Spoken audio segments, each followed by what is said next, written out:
Hello, good morning to all students. As you know, I'm your teacher Bharti Pathak and जैसे कि तुम सबको पता है कि तुम्हें नेक्स्ट क्लास में प्रमोट कर दिया गया है, तो बेटा आज हम क्लास 7th का लेसन नंबर फर्स्ट पढ़ेंगे साइंस की बुक का। ओके, और उसका नाम है न्यूट्रिशन इन प्लांट्स। ये देखो, इस चैप्टर में हम किस किस चीज़ों के बारे में पढ़ेंगे। इसमें हम पढ़ेंगे कि प्लांट क्या अपना खाना खुद बनाते हैं, अगर बनाते हैं तो कौन से प्लांट ऐसे होते हैं जो अपना खाना खुद बनाते हैं। इसमें फोटोसिंथेसिस की प्रोसेस के बारे में बताया जाएगा, ठीक है। और इसके अलावा न्यूट्रिशंस के अलग अलग टाइप्स भी होते हैं, उसके बारे में भी बताया जाएगा। तो ऐसे में चैप्टर स्टार्ट करती हूँ, ठीक है। तो देखो, सबसे पहली बात, हम सबको पता है कि फूड है हम सब लिविंग ऑर्गेनिज्म के लिए ज़रूरी होता है, ठीक है। चाहे वो कोई भी हो, चाहे एनिमल हो, चाहे प्लांट हो, या फिर हम क्यों ना हो, ठीक है। तो हम सब के लिए फूड बहुत ही ज़रूरी होता है, हमें एनर्जी के लिए, ग्रो के लिए। इसके अलावा हमारी जो भी बॉडी सेल्स है ना, उनमें डेवलपमेंट के लिए, उनको रिपेयर करने के लिए, ठीक है, इन सब चीज़ों के लिए हमें खाने की ज़रूरत होती है। अब देखो, खाने की ज़रूरत तो हमें समझ आ गई।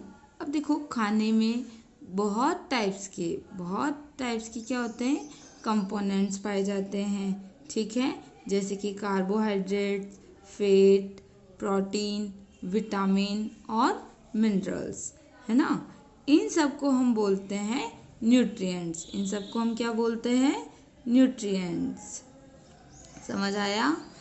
अब तुम बोलोगे मैम न्यूट्रिएंट्स ये होता है, तो न्यूट्रिशन क्या होता है। तो न्यूट्रिशन क्या होता है, ये एक प्रोसेस है, ठीक है। ये एक प्रोसेस है जिसमें न्यूट्रिएंट्स का प्रॉपर तरीके से हमारी बॉडी के द्वारा यूटिलाइजेशन होता है। इस प्रोसेस को हम बोलते हैं न्यूट्रिशन। समझ आया। अब देखो, nutrition in living organism is of following two types.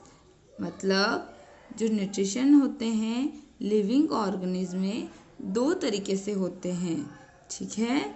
First है ऑटोट्रॉपिक न्यूट्रिशन, नेक्स्ट है हेट्रोट्रॉपिक न्यूट्रिशन, ठीक है। अब तुम्हें मैं बता देती हूँ ऑटोट्रॉपिक न्यूट्रिशन क्या होता है और हेट्रोट्रॉपिक न्यूट्रिशन क्या होता है। तो देखो, ऑटोट्रॉपिक न्यूट्रिशन वो न्यूट्रिशन होता है जिसमें जैसे कोई भी लिविंग ऑर्गेनिज्म, स्पेशली हम प्लांट के बारे में बात कर रहे हैं इस चैप्टर में, तो हम प्लांट की बात करते हैं। तो इसमें क्या होता है ऑटोट्रॉपिक न्यूट्रिशन में, कि जैसे कोई भी ग्रीन प्लांट है ना, जिनको हम प्रोड्यूसर भी बोल सकते हैं। प्रोड्यूसर हम इसलिए उनको बोलते हैं क्योंकि वो अपना खाना खुद बनाते हैं, ठीक है। तो मतलब जो ग्रीन पौधे अपना खाना खुद बनाते हैं उनको हम बोलते हैं ऑटोट्रॉपिक न्यूट्रिशन प्लांट। समझ आया। अब देखो, अभी प्लांट जो खाना है वो तुम्हें पता है कौन सी प्रोसेस के द्वारा बनाते हैं, ठीक है।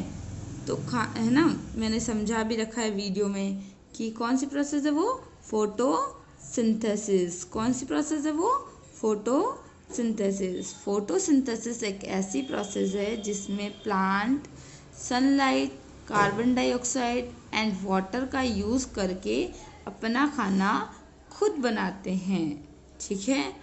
अब देखो, जो फोटोसिंथेसिस की जो प्रोसेस है वो ओनली ग्रीन प्लांट में ही पॉसिबल होती है।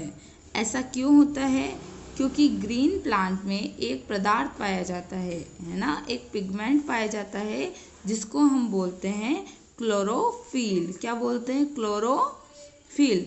उसी क्लोरोफिल की वजह से कोई भी ग्रीन प्लांट अपना खाना खुद बना सकता है फोटोसिंथेसिस की प्रोसेस के द्वारा, ठीक है ना। अब समझ आ ही गया है तुम्हें। अब देखो, एक बार फोटोसिंथेसिस क्या होता है मैंने बता ही दिया है कि ये एक ऐसी प्रोसेस है जिसके द्वारा पौधे अपना खाना खुद बनाते हैं। ठीक है, अब देखो जो लीव्स होती है इनको हम प्लांट्स की फूड फैक्ट्रीज भी कह सकते हैं। क्यों? क्योंकि जो खाना बनता है वो इसी के द्वारा बनता है ना, लीव्स के द्वारा बनता है, इसलिए हम इसको प्लांट की फूड फैक्ट्रीज भी कह सकते हैं।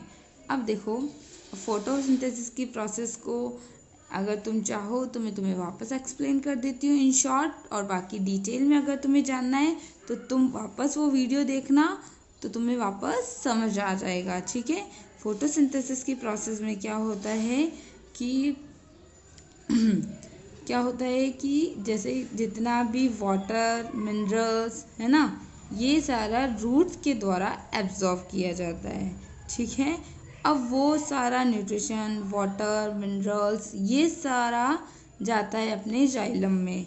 ठीक है, अब जाइलम क्या होती है कि जो जैसे कि जितनी भी रूट्स है ना, स्टेम है, इनके ऊपर ब्रांचेस है, इनके ऊपर एक है ना वेसल्स बनी होती है ना, जैसे नसें होती है ना उस तरीके से। ठीक है, उन नसों को हम जाइलम बोलते हैं। समझ आया? अब देखो, अब बात करते हैं अपन स्टोमेटा की। तो स्टोमेटा क्या होता है मैं बता देती हूँ। जो लीव्स होती है, पत्तियाँ मतलब, उनके ऊपर जो छोटे छोटे छेद होते हैं है ना, उनके ऊपर जो छोटे छोटे छेद होते हैं, इन छोटे छोटे छेदों को हम बोलते हैं स्टोमेटा। क्या बोलते हैं? स्टोमेटा। अब इन स्टोमेटा के द्वारा क्या होता है कि जितनी भी कार्बन डाइऑक्साइड है वो अंदर ली जाती है और ऑक्सीजन बाहर रिलीज की जाती है। ठीक है, समझ आ रहा है ना बेटा? अब देखो नेक्स्ट पेज पे चलते हैं अपन। अब इसमें क्या है, मैंने क्लोरोफिल के बारे में तो तुम्हें पहले ही बता दिया कि क्या है कि ग्रीन प्लांट्स में एक ग्रीन कलर का पिगमेंट पाया जाता है जिसको हम बोलते हैं क्लोरोफिल। ठीक है, तो और बाकी की प्रोसेस जानने के लिए प्लीज़ वो वीडियो वापस देखिए ताकि तुम्हें समझ आएगा, और समझ इतना भी पता चल जाएगा कि किस तरीके से प्लांट ग्लूकोज बनाता है और ग्लूकोज को किस तरीके से स्टार्च में सेव करके, ये सारी प्रोसेस उसमें मैंने अच्छे से समझा रखी है, वो आ जाएगी इसमें, कि स्टार्च को सेव करता है और बाकी के टाइम मतलब और जब भी उसको यूज़ करना होता है उस टाइम वो इसको यूज़ कर सकता है। ठीक है, ओके। अब देखो जो मैं क्वेश्चन दूंगी तुम्हें वो तुम्हें अपनी नोटबुक में करने हैं। बाकी का चैप्टर हम कल पढ़ेंगे। आई होप तुम सबको समझ आया होगा। Stay home and keep learning. अच्छे से घर पे रहो, लर्न करते रहो, याद करते रहो, पेरेंट्स का कहना मानो। Have a good day, bye bye.